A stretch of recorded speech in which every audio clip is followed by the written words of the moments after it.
Recently, I spoke about the prices of the 3DS and the differences of the different models. I didn't speak about the day-to-day uses of the 3DS. You know, after a long day, you grab your 3DS, your favorite game, you sit down on the sofa, and you scroll through your phone for about an hour and put your 3DS back on the shelf. The new 3DS, now I'm not going to go into too much detail of the technical differences like in the previous videos, but mostly on differences you see just from using the system, variance with it, and if it's worth the upgrade. Firstly, you do notice that it's snappier and faster, except for the console startup. For some reason the new 3DS took 15 seconds to start up versus 10 for the older model.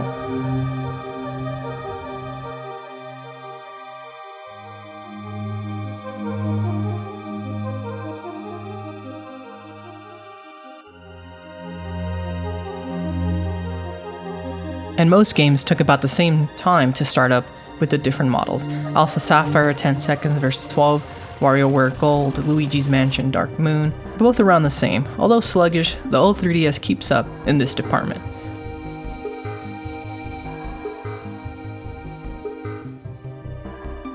But what about the cameras? This is a photo in low light from the old 3DS, and here's the same one with the new 3DS. Here's the same photo with better lighting, and here's one with natural lighting. You're not really going to go and use the cameras on the 3DSs unless that's your thing, but they're both adequate.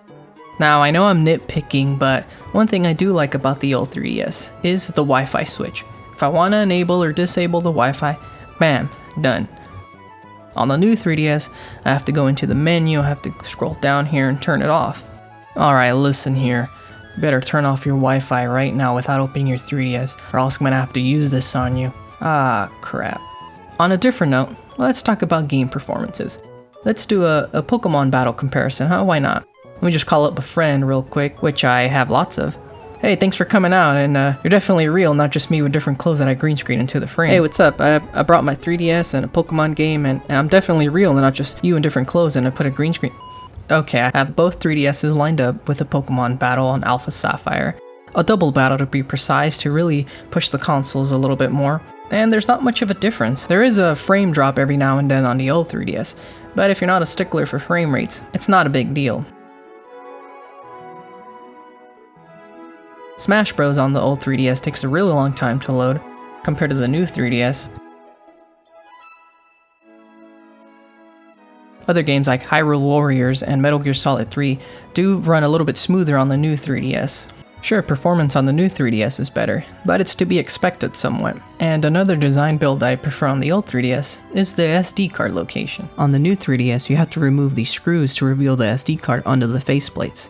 And if you don't have a screwdriver on you, well, once again, you're out of luck. Easy there now. Just hand over your SD card, I won't have to use this on you.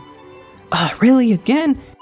Now back to the performance. On bigger titles like the aforementioned Smash Bros, the original 3DS has to restart when I close it. The old 3DS also restarts when you're closing games like Pokemon Ultra Sun and Moon. This seems to be the theme for more taxing games on the old 3DS. Not the biggest deal in the world, but if performance isn't that much better and you're not really going to play any of the exclusive games for the new 3DS, then what's the point of getting a new 3DS, you may ask? Well, it's the little things. Yes, you can use a Circle Pad Pro to obtain the extra buttons and an amiibo scanner to scan amiibos, and now your old 3DS is just as capable as the new 3DS.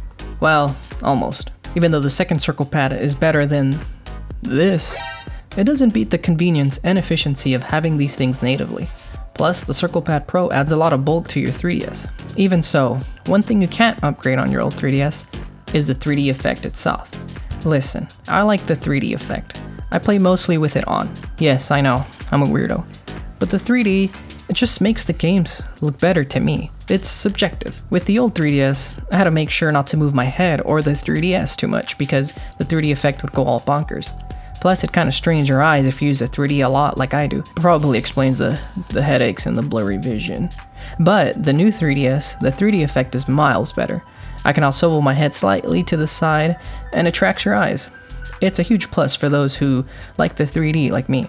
Other important factors include a better battery life, better button placements, in my opinion, a bigger screen even on the non-XL versions, a better build overall, snappier, and it just looks sleeker. Again, it's the little things that add up in the end. I It's like having a 2008 Ford Focus versus a 2019 Honda Accord. Still both good cars, you know, just one's newer, nicer, and more fuel efficient, just like the 3DS. I mean, this thing probably gets like 20, 30 miles per gallon. Considering the 100-ish give or take price difference, depending on the conditions, I would say the new 3DS is definitely worth it if you have the cash. The overall experience is better, and it's the definitive version of playing 3DS games. If you've never had a 3DS and you're on a budget, the old one is still good. Both have pros and cons, which reminds me of one more thing to nitpick from the old 3DS. Well, specifically on the Circle Pad Pro. It uses a battery, so if your battery runs out, well, then once again, you're straight out of luck. Okay, listen up. Give me your Circle Pad Pro, and it better have good battery, or else I'm gonna... Nope, not today. Give me that. Hey, let go of my...